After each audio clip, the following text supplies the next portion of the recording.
বাড়ি ফিরবো, তাই ভাবলাম নিজের ড্রয়ারে গুছিয়ে রাখা সেই ছোট্টবেলাকার স্মৃতিগুলো একবার আপনাদের সাথে শেয়ার করি। আর ভাবছি লাগেজে করে নিয়ে নিজের বাড়ি চলে যাব।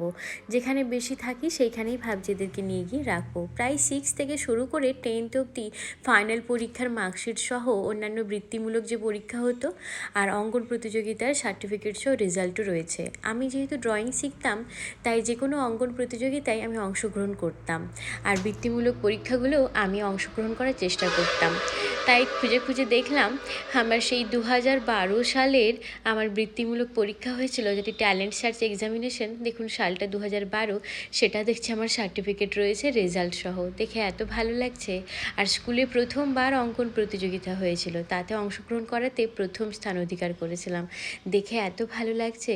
এই সার্টিফিকেটগুলোতে হাত বুলিয়ে যেন মনে হচ্ছে আমার সেই ছোটোবেলাটাকে আমি কত কাছে ফিরে পেয়েছি, নিজের ছোটোবেলাকে ভালোবাসতে ইচ্ছে হচ্ছে।